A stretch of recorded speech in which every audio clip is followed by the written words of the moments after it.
Cardinals both lose, and Mike Tyson vows to fight again. But we begin today with the once and future greatest quarterbacks of all time, Tom Brady and Patrick Mahomes. They combined for 807 yards and 6 touchdowns yesterday as Kansas City held on to the ball late and deprived Brady of his chance at a comeback win.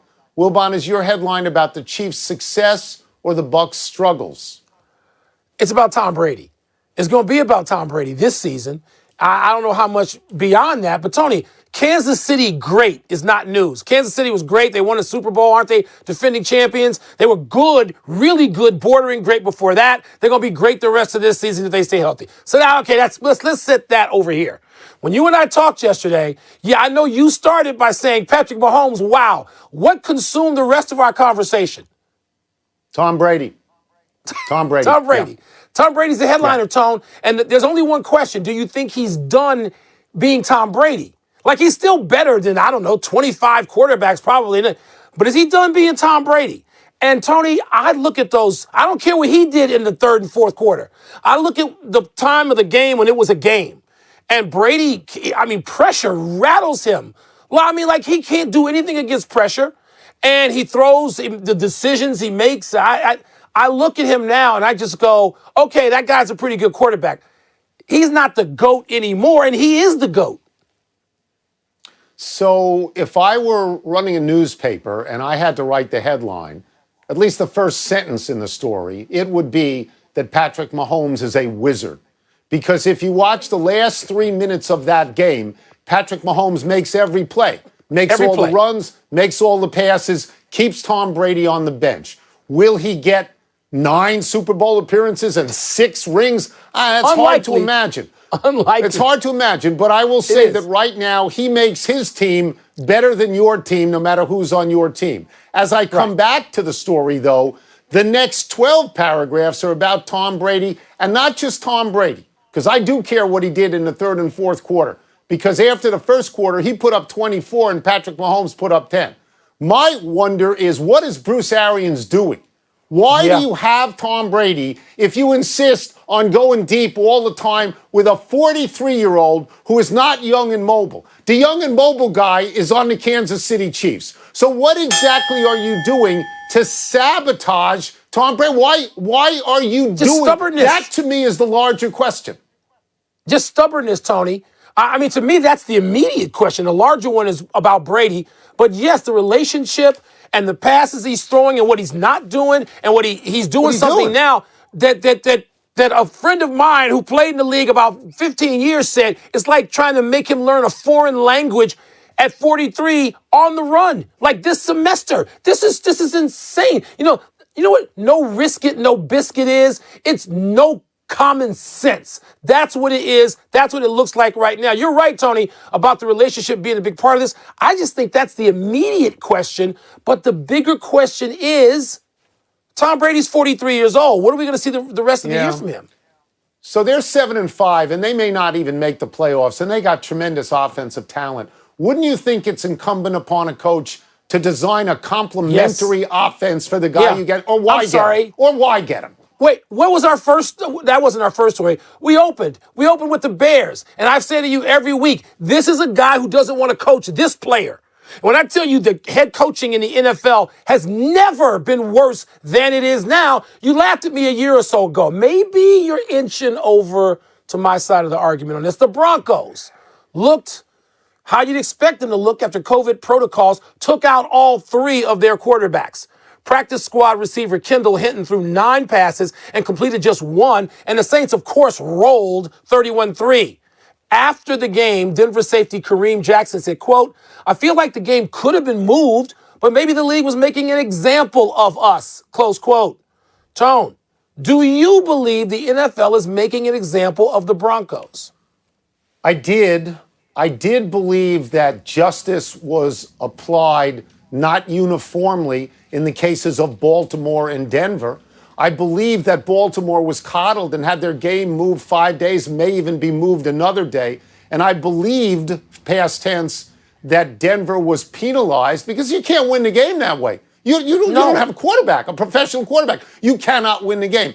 So today, and you'll be proud of me on the podcast today after your appearance, I brought in Mark Maskey from the Washington Post, who we've known and loved all the years he's covered the league, which is over 30 years right now. And I put that question to Maskey, and he said, and I want to quote him, the league will not postpone games for competitive reasons, only for medical reasons. And he said what happened here was there's an outbreak throughout Baltimore, and the medical people got involved. But in Denver, it was 4 guys in the same room, only one testing positive. With no masks. And they want to get through the season, and they say everybody knows these rules. Everybody knows the rules. So that satisfied me to a degree, but I still think they could have been lenient with Denver.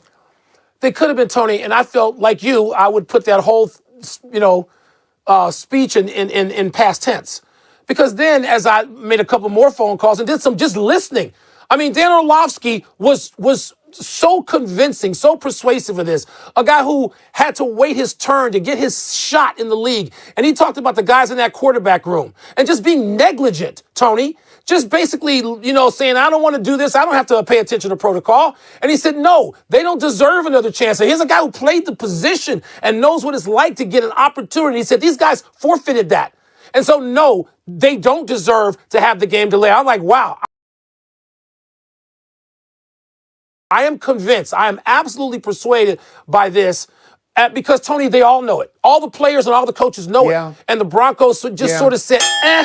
And you know what? So now I'm off of that. Like you, I've come around to the other point now, the other side of this. What I wondered about, what I asked Maskey about is, would the league reset? In other words, would they take a week off, a hiatus of a week or 10 days, and reset so they could get the rest of the season in? And he said, no, they're not going to do that. They're going to push through. But he does think it's possible that around the time of the championship games and the Super Bowl, that they go into a bubble of some sort because you can't lose those games. You cannot lose those games. You can't reschedule those puppies at the last second and say, oh, wait, let's move the Super Bowl till Tuesday. And now Wednesday. But I think they should use Week 18, Mike. I think they should use Week 18 for postponed games. Listen, I do. I understand where Maskey's reporting, as always, brilliantly on what's going on now. But, Tony, as we see conditions become more severe, I'm told that people at the top of each sport are in touch with each other more than occasionally, and they see what's going on. And look, if you're the NBA and the NHL right now, and you're not going to have a bubble to start this season and you finish the last one, you're looking at the NFL, you're talking to their people, you're going, oh my God, what are we encountering now without a bubble, and can we do this? And I think all the sports are having to consider things they weren't. Well, they should. They actually should. They should be in touch. For weeks now, we have said the NFC West is the best division in football. But then Seattle lost 3 out of 4. The 49ers lost their quarterback. They lost 5 out of 7. That left Arizona and the Rams as ascending glamour teams. And yesterday they fell flat. Arizona got beat at the buzzer in New England. Rams got beat at the buzzer by San Francisco. Wilbon, which was the worst loss? The Rams. The Rams are at home. The Rams are playing a team crippled by other stuff, not necessarily COVID, but just that team, the 49ers, doesn't have their starting quarterback and missing. They've been devastated, the 49ers, by old-fashioned football injuries. So the Rams, but Tony, you know what? The Rams are just one of those teams, I think, and they've got some great players and a Hall of Famer on that team, in the middle of that, anchoring that defense, and Aaron Donald. But Tony, they just seem like one of those teams that they're not good enough to get on a roll. They're not good enough, and they're starting with their quarterback, to go 5 out of 6 necessarily, or 7 out of 9 games and sort of reach a level. Not now. They did a couple of years ago when they got to the Super Bowl, but I don't think they are that team. So we might be expecting too much of the Rams, but that was still a bad loss yesterday no matter. Yeah, Jared Goff turned the ball over 3 times. He had a fumble. He had 2 interceptions. He's now turning it over more than Daniel Jones, and that is not acceptable. But I disagree with you. I don't think that was the worst loss, because that's a division loss. And those teams play each other differently when they play each other twice a year. I thought the Arizona loss was the worst loss for this reason. In the last couple of minutes, I think they had a chance from 45 yards to kick a field goal and take the lead. And they missed that. And then they yielded yards. They yielded enough yards to Cam Newton and to New England that from 50, the guy nailed it, and the guy took him out. I mean, to me, I understand they're on the road, but it's not like they're walking into a hostile stadium. I just thought the Arizona loss was worse. And I look at that division now, and Seattle can go back out, can sprint back out, and look like one of the best 2 or 3 teams in the entire NFC. And it doesn't look like that for these teams. But next week, I'm pretty sure Arizona plays the Rams. So we could have clarity between them anyway. By the way, the Patriots got helped by a call, which Cam Newton, it does not benefit from many calls. But, he's inbounds. He's inbounds. He's running. So, yes. There are plenty of other calls against Cam Newton that he should get, and he doesn't get, and he got this one. And look, Tony. Yeah, he did. He also, what the Cardinals had to walk into yesterday? They had to walk into Bill Belichick. That's what they had to walk into. So, with all due respect to the coaches, terrific, tremendous young coaches in Los Angeles and in San Francisco, they ain't walking into Belichick. So I still think the Rams lost.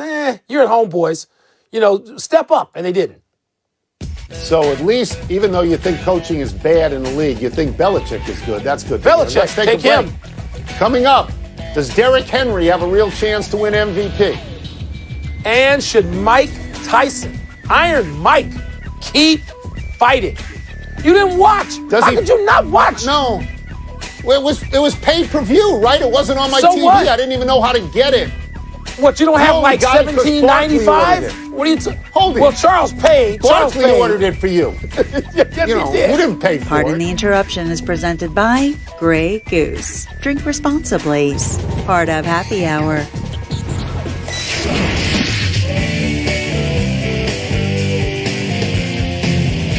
It's time to hear from the great unwashed. Let me see what's first here. Mail time! Is Derrick Henry a real threat to win MVP? Well, Tony, you know what? I don't know that he's a real threat as long as that kid keeps throwing it in Kansas City.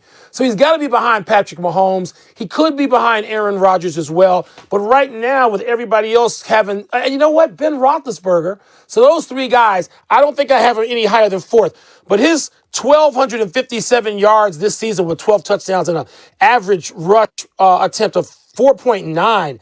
I mean, he's having a staggering season, and they are a threat to win it all. So he should be in the MVP conversation. So here's what's interesting, and this is our crack research department. Only Adrian Peterson in 2012 is a running back who's won MVP in the last 13 years. It is so quarterback-centric. And I agree with you. I think you got to put Mahomes there. I think you got to put Rodgers. I mean, but Derrick Henry is the rarest of running backs in a position that we have seen devalued in the last few years. Yes. People are afraid to get in front of him. They are physically afraid. They try to tackle him from the side. Yes. They don't want any part of him. 12 touchdowns already in 11 games. So, I mean, I think he's worthy of a vote. I would ask you this, though. Do you have any thoughts on Indianapolis? I mean, everybody says they're so good. They got pounded by Tennessee after beating them a few weeks ago. Yeah, but they were beat the Packers, but they beat them on a freak play, Mike, in overtime. It was a fumble that led to a field goal. Are they any good? They're like the rest of the league, Tone. They're like the rest of the league, and it's up and down. You've got to try to figure it out, except for Pittsburgh and Kansas City. But let me just say this. Two running backs who have been MVPs that we know of, Emmitt Smith, Walter Payton. Guys weren't physically afraid to get in front of them like they are Derrick Henry. Oh, my goodness. Would you pay to watch Mike Tyson fight again?